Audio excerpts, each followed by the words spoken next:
Asturias no ha dejado de menguar desde hace 33 años. Desde entonces, cada 12 meses se vuelve a echar la cuenta y se comprueba sistemáticamente que cada vez somos menos. De este modo, se sabe que durante este 2014 se van a morir aquí en Asturias el doble de los que van a nacer.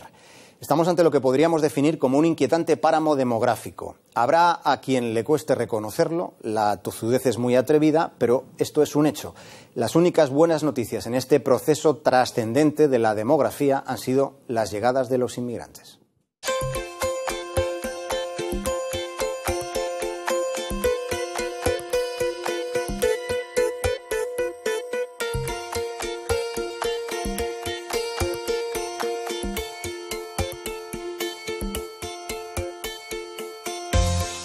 En Asturias alcanzamos nuestro cenit de población en 1981.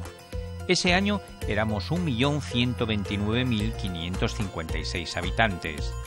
Desde entonces, la cifra no ha dejado de descender. En este 2014 morirán 13.000 asturianos y nacerán tan solo 7.000. Es decir, en diciembre seremos 6.000 personas menos. 3 razones para una regresión.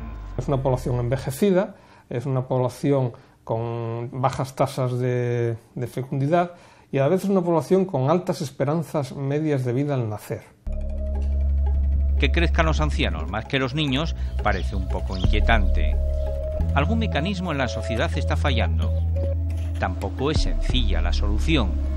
A esta anomalía, con evidentes repercusiones económicas y sociales, algunos expertos la denominan invierno demográfico.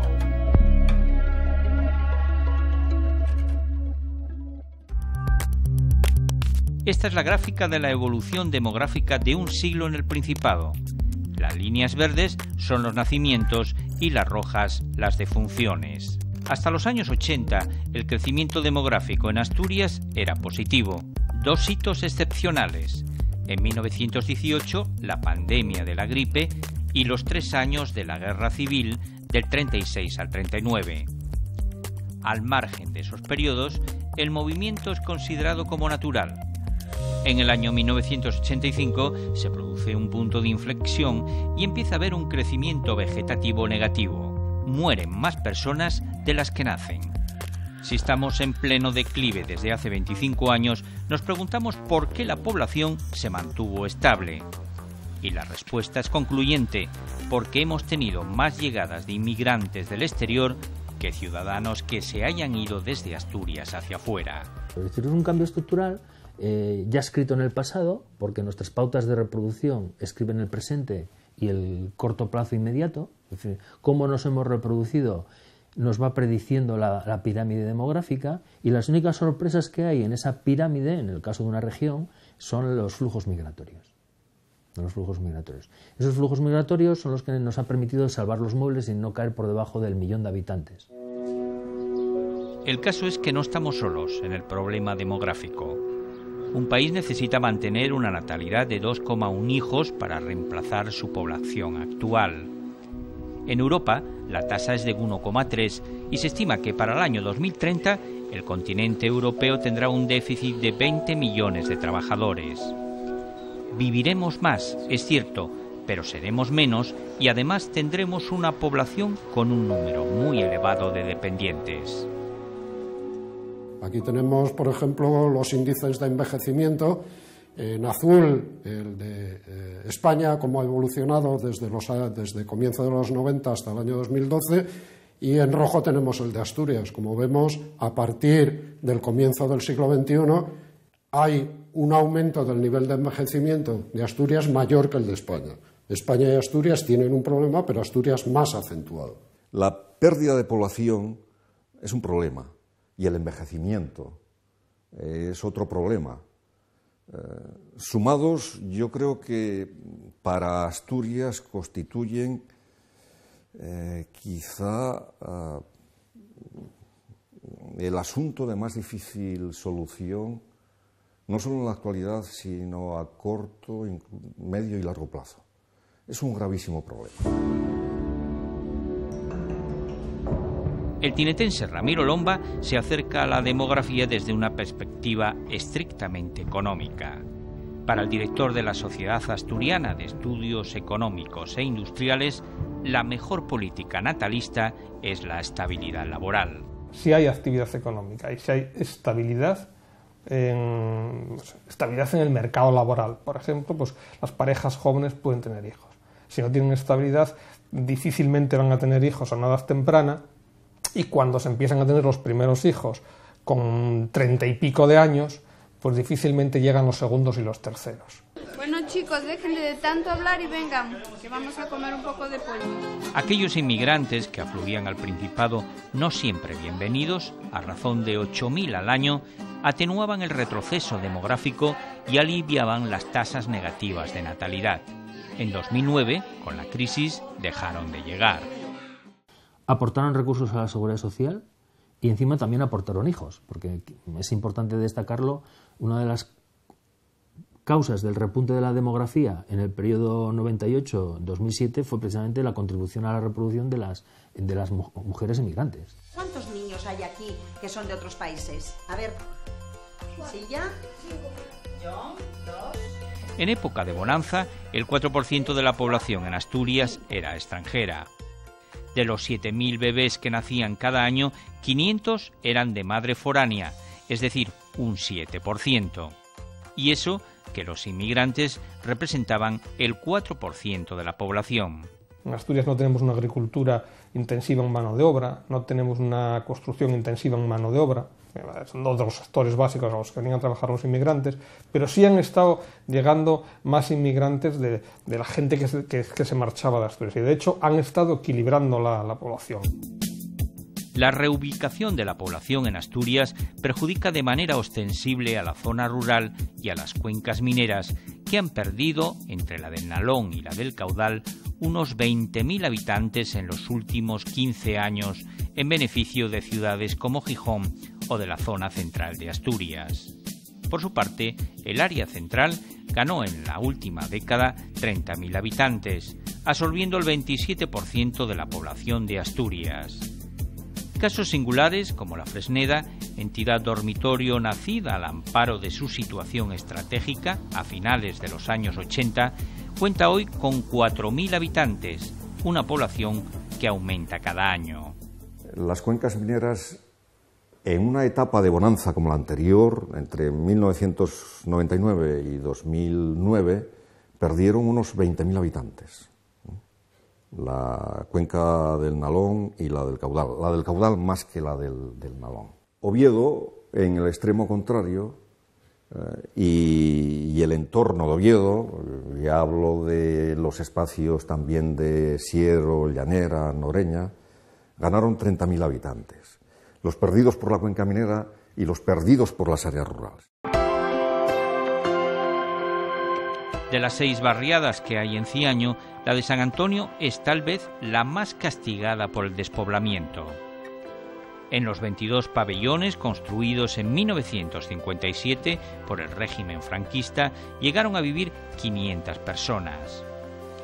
José Antonio, el presidente de la Asociación de Vecinos, relata que hoy no son más de 40 los habitantes residentes. Vivo en esta parte y concretamente aquí viven 2 personas más en el edificio. Por el momento yo y otra persona de 90 años con su hijo.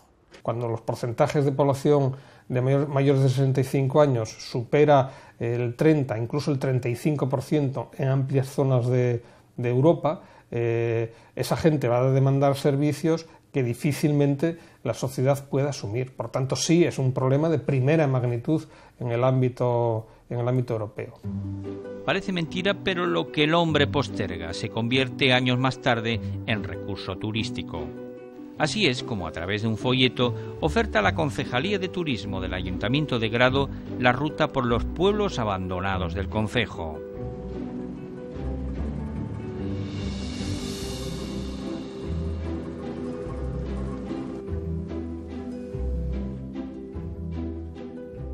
Esta casa es la casa donde nació mi mujer. Aquí vivió 20 años y queremos saber si podemos recuperarla. Un paisaje excepcional para un pueblo fantasma donde no vive nadie. 32 casas, algunas derruidas, con escuela, iglesia o fuentes. Este pueblo, llamado San Adriano del Monte, que llegó a alcanzar los 200 habitantes, aguarda lo que ahora el hombre pueda hacer por él. Somos una asociación con 97 socios, creo, todos de aquí del pueblo, y en fin, queremos saber si podemos lograr un futuro mejor para el pueblo. En Asturias hay del orden de 300 pueblos que tienen casas y que no tienen población. O sea, realmente son como 300 pueblos deshabitados. El resto son lugares, parajes, que figuran en los nomenclatores, pero que en realidad no tienen casas. El desarrollo económico de Soto de los Infantes alcanzó su punto más álgido en los años 60 con la construcción del embalse de Calabazos que colmó el pueblo de trabajo.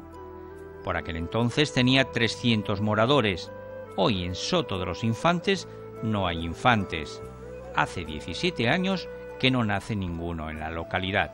Aquí en Soto quedamos 10 o 12 personas solo en activo. Lo demás es todo gente mayor. Tenemos solo 3 o 4 personas jóvenes. Yo tengo un hijo, que es el último nacimiento que hubo en el pueblo, que tiene 17 años. Tan solo queda un bar donde los vecinos se reúnen a menudo para recordar los 5 establecimientos hosteleros de otras épocas. Tiempos en los que había sastre, zapatero o carnicería. La realidad de hoy es bien distinta. Un censo de 54 habitantes, de los cuales 30 tienen 65 o más años. Nuestra juventud es más reducida que la española, es decir, tenemos un problema, digamos así, de por abajo, en la parte de abajo de la pirámide, y no solo es que tengamos muchas personas mayores, es que además tenemos menos niños y menos jóvenes que el resto de España. Y ya no es el concejo de Asturias con el porcentaje de envejecimiento más acusado. En 1991 eran 779 vecinos. Hoy son 439 residentes, el 45% de los cuales son mayores de 65 años. Estoy con el tomo de nacimientos en el concejo de Illano, que fueron 3 niños, y igual que en el tomo de fallecimientos del año pasado, 2013, que fueron 8. Y en medio de una dinámica que parece irreversible, una iniciativa para la esperanza. En Cernías, aldea despoblada, los descendientes del lugar se resisten a la idea de su desaparición del mapa. Quieren abrir las casas al menos los fines de semana. Para ello hacen un frente común contra la ruina del pueblo. Deshabitado sí, pero no abandonado ni mucho menos olvidado. Cuanto mayor sea el envejecimiento, peores van a ser las posibilidades de recuperación. Pero además de la base económica que tiene que cambiar y mejorar y ofrecer puestos de trabajo y atraer a una corriente inmigratoria, hay que hacer ordenación del territorio. Hay que hacer ordenación del territorio porque si no se corre el riesgo de que la población acabe concentrada en Oviedo, Gijón y Avilés y que el resto se deshabite por completo. El Principado anunciaba en el último trimestre del año pasado su participación en una plataforma interregional compuesta por comunidades del norte peninsular. Se atiende así a un objetivo estratégico de acometer el declive poblacional desde una perspectiva global. La mayor parte de las personas mayores son económicamente dependientes de unas pensiones que ciertamente han generado con sus derechos, pero que tienen que ser pagadas con los presupuestos públicos que a su vez se alimentan de los impuestos y cotizaciones que aporta la población que está trabajando. La atención a los crecimientos poblacionales se hace imprescindible para la sostenibilidad del estado del bienestar. Para la inminente revisión del modelo de financiación autonómica, las comunidades con más habitantes reclaman criterios estrictamente demográficos en el cálculo de las aportaciones estatales. Mientras que Asturias, junto con otras regiones, pretende se tengan en cuenta variables como el envejecimiento, la baja densidad o la dispersión de población por su repercusión en el gasto público.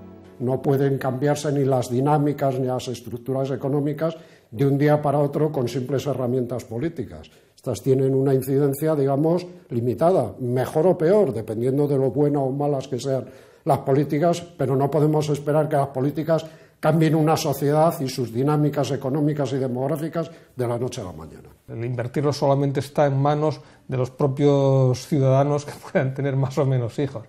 ¿Por qué se tienen más o menos hijos? Bueno, pues hay muchos aspectos que influyen. A mi juicio, el fundamental es la actividad económica. Va a emerger mucho ocio. O sea, en la gente jubilada tiene ocio y su expectativa muy larga de vida, pues van a vivir más años, 65, 85, ¿no? Es un periodo de 20 años, pues en definitiva hay que mantenerse muy activos en ese periodo de vida y hay que encontrar buenos usos de nuestro tiempo. Asturias estará en el año 2030 entre las 10 regiones más envejecidas de la Unión Europea. Habrá en ese momento 65 residentes inactivos por cada 100 en edad laboral. Se abre, por lo tanto, un nuevo escenario. En un país de mayores serán precisamente ellos los que revolucionen la economía. Una fuerza de cambio social que hará una sociedad mejor o peor que la actual, aunque seguro muy diferente.